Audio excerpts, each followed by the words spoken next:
Assalamualaikum warahmatullahi wabarakatuh. Perkenalkan, nama saya Juni Arianti. Saya dari kelas R3B dengan prodi Pendidikan Ekonomi. Saya di sini ingin menjelaskan sedikit tentang multikulturalisme, pluralitas dan keragaman budaya. Multikulturalisme, pluralitas dan keragaman budaya adalah fenomena yang tengah hadir di tengah masyarakat dengan kehidupan yang kompleks. Bagaimana sih pengertian dari ketiga hal tersebut dan apa saja dampaknya? Mari kita jelaskan. Multikulturalisme berasal dari dua kata, yaitu multi, yaitu banyak dan beragam, dan kultural adalah budaya atau kebudayaan. Secara etimologi berarti keberagaman budaya. Multikulturalisme adalah sebuah filosofi ideologi yang menghendaki adanya persatuan dari berbagai kelompok kebudayaan dengan hak dan status politik yang sama dalam masyarakat modern, menggambarkan kesatuan berbagai etnis masyarakat yang berbeda dalam suatu negara. Berbagai etnis masyarakat yang berbeda dalam suatu negara. Multikulturalisme adalah sebuah ideologi dan sebuah alat untuk meningkatkan derajat manusia dan kemanusiaan. Pengertian multikulturalisme berbasis keragaman budaya. Multikulturalisme merupakan pandangan yang menganggap keberagaman budaya dan pluralitas sebagai suatu hal yang harus dihargai dan dipelihara di sebuah sistem sosial yang kompleks. Dalam multikulturalisme, nilai-nilai kasih sayang, saling pengertian, dan toleransi dipraktikkan sehari-hari untuk menciptakan harmoni kemasyarakatan. Pengertian multikulturalisme untuk terkritik terhadap era monokulturalisme. Multikulturalisme muncul sebagai kritik terhadap pengaruh globalisasi yang cenderung menghasilkan satu budaya global. Dalam era monokulturalisme, keberagaman budaya yang ada semakin terpinggirkan dan terancam punah. Makna polaritas dan keberagaman budaya. Yang pertama itu ada identitas jati diri. Keberagaman budaya menjadi penyusun sosial yang unik untuk setiap individu atau kelompok di masyarakat. Pluralitas budaya juga dapat membuat orang selalu mengingat asal dan jati dirinya. Tanpa keberagaman budaya, manusia akan kehilangan jati dirinya. Yang kedua, ada peluang dan kreativitas. Keragaman budaya dapat menjadi sumber daya penting dalam menciptakan peluang dan kreativitas baru. Misalnya, ekspresi seni budaya yang berbeda dapat menghasilkan ide-ide baru yang kreatif dan khas. Yang ketiga ada saling pengertian dan persaudaraan. Keunikan beragam budaya dapat membuat orang saling memahami satu sama lain dan memupuk persaudaraan berbagai kelompok. Multikulturalisme dan pluralitas dalam Undang-Undang Indonesia. Yang pertama ada pasal 32 Undang-Undang 1945 yang berbunyi kebudayaan bangsa Indonesia adalah puncak-puncak kebudayaan di daerah. Yang kedua ada pasal 18B ayat 2 yang berbunyi tuh negara mengakui dan menghormati kesatuan masyarakat hukum adat yang sesuai dengan perkembangan masyarakat dan prinsip negara kesatuan Republik Indonesia yang diatur dalam undang-undang. Yang terakhir yang pasal 32 ayat 1 yang berbunyi negara memajukan kebudayaan nasional Indonesia di tengah peradaban dunia dengan menjamin kebebasan masyarakat dalam memelihara dan mengembangkan nilai-nilai budaya. Peran penting pendidikan dalam menyadarkan nilai multikulturalisme. Yang pertama ada pendidikan formal. Pendidikan formal itu memiliki peran penting untuk menyadarkan nilai multikulturalisme mulai dari SD, SMP, SMA, atau SMK sampai hingga perguruan tinggi menjadi wadah bagi pembentukan karakter belajar untuk melindungi dan mengapresiasikan perbedaan budaya serta menerapkan nilai-nilai menghargai dan saling toleransi. Nah, yang kedua ada pendidikan non formal. Pendidikan non formal itu seperti komunitas-komunitas dan forum-forum diskusi juga bisa menjadi jalur untuk mengasah kemampuan menghargai keberagaman budaya dan membuka wawasan masyarakat, terutama bagi mereka yang kurang terpapar lingkungan sosial yang heterogen.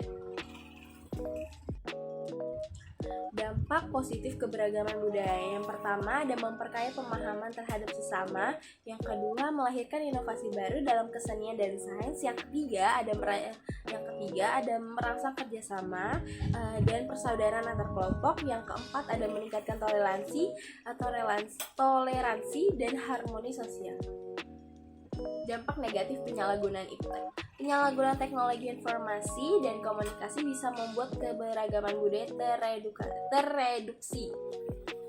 Contohnya media sosial dan pemanfaatan teknologinya canggih mengakibatkan pergeseran budaya lokal dengan budaya populer internasional, menyebabkan hilangnya jati diri kebudayaan asli.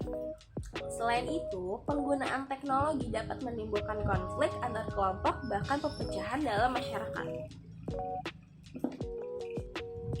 Strateginya mengatasi penyalahgunaan iptek dalam konteks keberagaman budaya itu ada 3. Yang pertama ada meningkatkan kesejahteraan, yaitu menjaga keberagaman budaya yang dilakukan dengan meningkatkan kesadaran masyarakat melalui edukasi tentang keberagaman dan kerjasama produk digital dengan pelaku industri.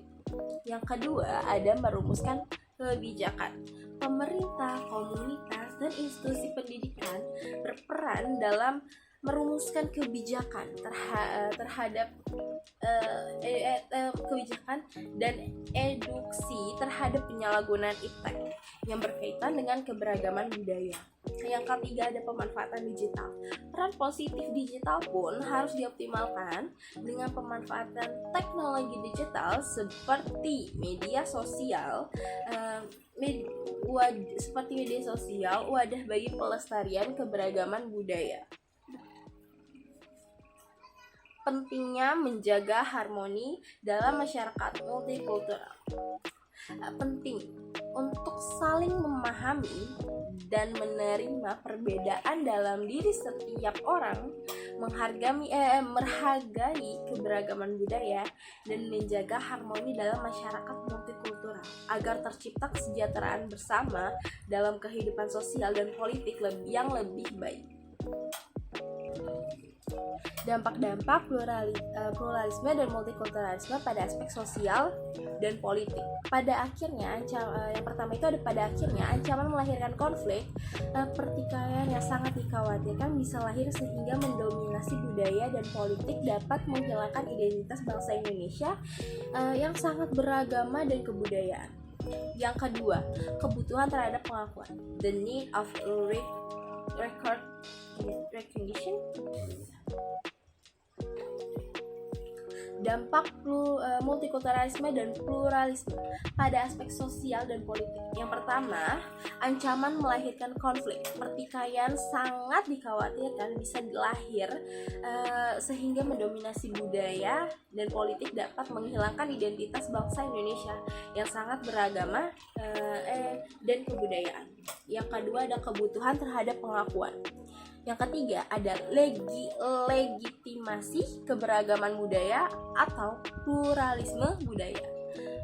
Yang keempat ada masalah-masalah esensial di dalam kebudayaan kontemporer seperti identitas kelompok, distribusi kekuasaan dalam masyarakat yang diskriminatif, terus ada peran kelompok-kelompok masyarakat yang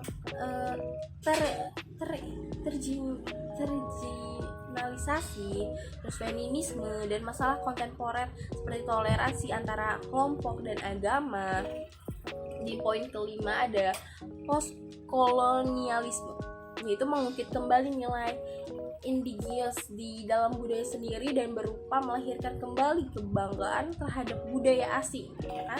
Yang keenam ada globalisasi, ternyata lebih melahirkan globalisasi ternyata telah melahirkan budaya Tellurian yang memiskinkan potensi-potensi budaya asli. Yang ketujuh ada feminisme dan post-feminisme. Yang terakhir ada post-strukturalisme. Multikulturalisme dan pluralitas untuk generasi muda. Berikut beberapa alasan mengapa pendidikan multikulturalisme itu diperlukan, ya kan? Pertama itu ada perubahan kehidupan manusia Indonesia yang disebabkan oleh kemajuan ekonomi, memperbesar jurang sosial antara kelompok atas dan kelompok bawah. Yang kedua, adanya perpindahan dan mobilitas penduduk yang cukup tinggi yang menyebabkan adanya pertemuan yang sering dan intens antara kelompok dengan budaya yang berbeda. Selanjutnya ada semakin terbuka daerah perdesaan. Selanjutnya ada berbagai konflik sosial budaya yang muncul di akhir-akhir ini memperlihatkan adanya kesalahpahaman budaya yang sangat besar antara kelompok yang bertikai. Terus ada menghapus mitos dan tafsiran sejarah yang tidak menguntungkan bagi persatuan bangsa. Sekian presentasi dari saya. Mohon maaf jika banyak kesalahan. Terima kasih kalian sudah menonton video ini. Wassalamualaikum warahmatullahi wabarakatuh. Bye bye. Terima kasih.